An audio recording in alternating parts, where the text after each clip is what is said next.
Olá a todos, eu vou apresentar agora o nosso projeto de engenharia de software chamado Mobiliza UFO. Eu sou o Leandro, no meu grupo também temos a Giovana e o Matheus. Para esse projeto, a gente utilizou o versionamento através do GitHub, que nos possibilita voltar tanto para trás quanto o projeto, quanto para frente em casos de falha. Então, também utilizamos o padrão MVC, que é o Model View Controller. Para questões de segurança, utilizamos a criptografia de senhas e utilizamos também a autenticação JWT. E, pra, e também utilizamos o design RESTful. Ok.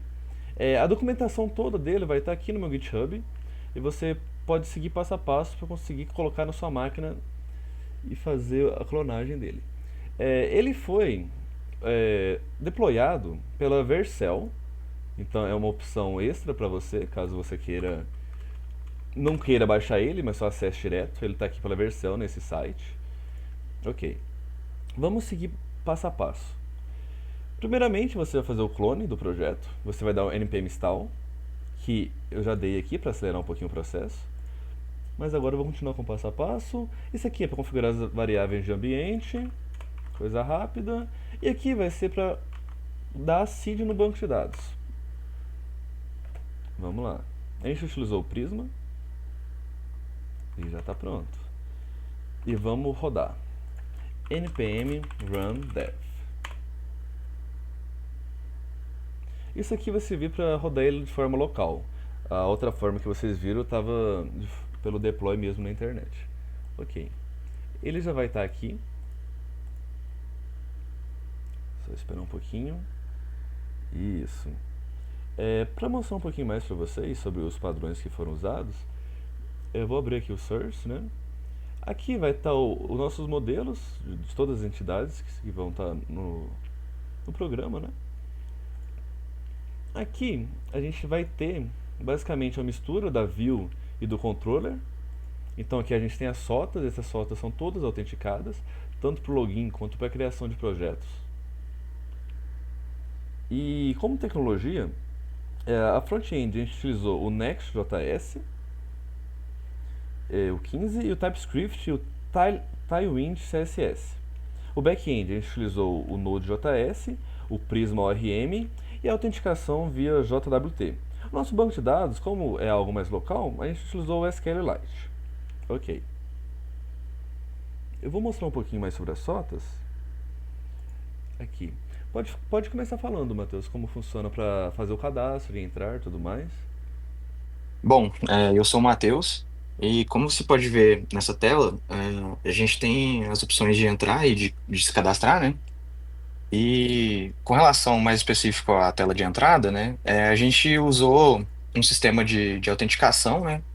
E esse sistema, ele foi projetado para lidar com basicamente três tipos de usuários diferentes, né?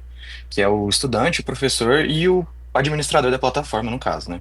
E cada um deles vai ter permissões específicas que fazem sentido para cada um desses usuários, né? Eu vou começar mostrando aqui um teste para o estudante.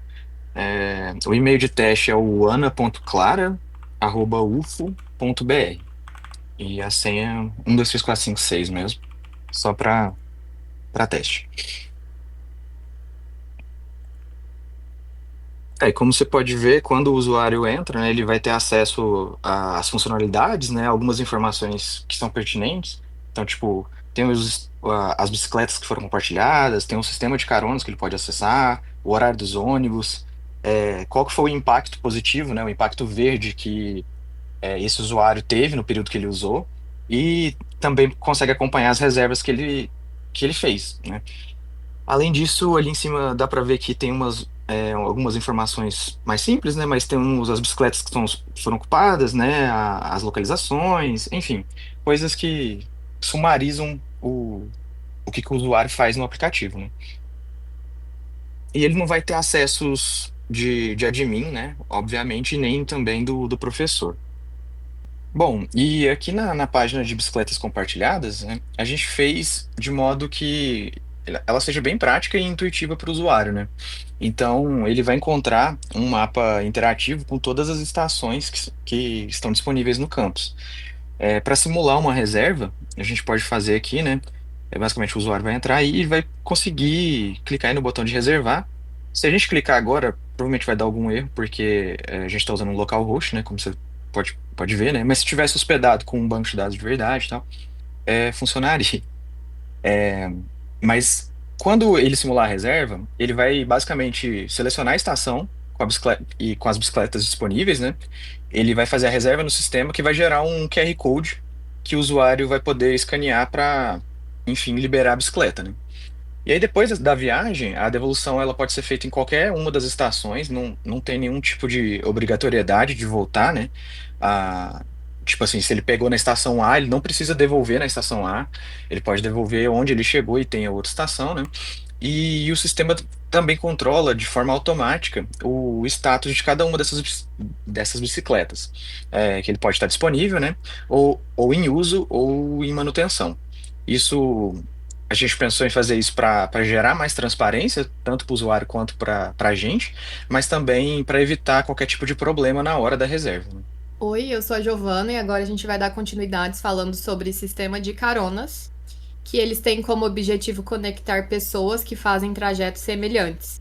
Então, aqui na página de caronas, o usuário pode visualizar viagens já disponíveis e também oferecer uma nova carona, preenchendo informações como origem, destino, horário e número de vagas. Também é possível aplicar filtros para buscar caronas específicas, o que facilita a conexão entre motoristas e passageiros. E tudo isso fica registrado através do sistema de participação, garantindo controle e organização nas viagens. Agora, retornando para outra página anterior, vamos falar agora sobre os horários de ônibus, que é outra funcionalidade essencial e é da consulta de horários de ônibus em tempo real. Então, na página que a gente abriu agora, o usuário pode visualizar todas as linhas cadastradas e aplicar filtros por ponto de parada. E, além disso, o sistema exibe o status de cada viagem, indicando se o ônibus está no prazo, atrasado ou adiantado, que fica em vermelho, verde ou amarelo ali na página. Bem, agora vamos falar um pouquinho sobre o diferencial do Mobiliza UFO, que é o acompanhamento de impacto, meu impacto. Cada viagem, seja ela de bicicleta, carona ou ônibus, ela vai gerar uma métrica que calcula o CO2 economizado em comparação ao transporte individual motorizado. O usuário ele pode acessar essa página aqui, né, do meu impacto, para visualizar essas métricas, além de gráficos de estatísticas que mostram a contribuição coletiva. A gente implementou um sistema de ranking para cada usuário, tentando incentivar ele a adoção desses métodos mais sustentáveis. Então aqui, como você pode ver nesse histórico de viagens, tem quanto você economizou nesse dia, tá vendo? Aqui é bicicleta, carona, ônibus e tudo mais. E aqui está a sua contribuição, seu parabéns. Ok. Agora vamos acessar. Se vocês viram, tem o este mês, essa semana, este ano aqui. Ok. Vamos acessar o painel de admin. O nosso admin é o admin@ufo.br e a senha é 123456. Ao acessá-lo, nós teremos o painel admin. Ao clicar no painel admin, vamos ter esse painel e aqui o administrador ele pode gerenciar bicicletas, ele pode controlar estações e verificar o status da manutenção. Isso vai garantir que o sistema ele se mantenha, né, de forma funcional e atualizado. Então aqui ele pode tirar as bicicletas que tem, adicionar outras bicicletas e ele pode fazer a mesma coisa para as estações. Bom, e com relação ao nosso projeto em si, a gente tentou utilizar alguns padrões de projeto, né, e umas boas práticas que a gente já tinha visto em outras matérias, mas também que se aplicam aí às tecnologias que a gente optou, né? Então, tipo, o Next, o Node, né? Prisma. E assim, durante o desenvolvimento do Mobiliza UFO, a gente tentou garantir que esse código ele ficasse o melhor possível. Então, tentar garantir uma qualidade, né, uma escalabilidade considerável e também deixar ele com uma fácil manutenção. É, com relação à arquitetura que a gente optou, foi o padrão mesmo, né, o MVC, e também a gente já conseguiu aplicar alguns conceitos de separação de responsabilidade e injeção de dependências em alguns pontos mais estratégicos assim do código, né? Isso tudo para poder evitar o acoplamento desnecessário. Bom, no back-end, como a gente já estava usando os padrões, né? E junto com o Prisma ORM, a gente conseguiu centralizar as regras de acesso do banco de dados e deixar os controllers bem mais enxutos, né? Então eles não ficaram repetitivos ou muito grandes, né? Para a gente já pensando na manutenção desse código. E, além disso, a gente também conseguiu implementar os DTOs, né, que são os Data Transfer Objects, para validar e organizar os dados que trafegam, né, entre as camadas do código, né. E no front-end, é, a gente conseguiu utilizar uma componentização reutilizável no React, né. Então, como que a gente fez isso? Foi através do padrão Atomic Design, né, que facilita é, manter a consistência visual, né? E permite a gente reaproveitar elementos ao longo de todo o front-end. É, além disso, também, a gente adotou boas práticas de segurança. Então, a gente usou hashing nas senhas com o Bcrypt. A nossa autenticação ela é baseada em JWT e middleware de verificação, né? Das permissões para cada rota, né? E um outro ponto importante que eu acho que vale a pena falar é que a gente usou o TypeScript e ele trouxe a tipagem estática, né, que faltava. A gente sentiu uma certa dificuldade com uma linguagem que não é muito tipada, né? Então ele ajudou a gente a reduzir erros, né, ao longo da execução do código, né? Da, da formulação do código, né? Digamos. E também, por fim, a gente conseguiu configurar o linting e a formatação automática com o ESLint e o Prettier, né? Que são extensões do VS Code mesmo, para poder deixar o código sempre no mesmo padrãozinho, não importa quem que fosse mexer. É, a gente também colocou alguns testes unitários e de integração, também para garantir a qualidade contínua desse código.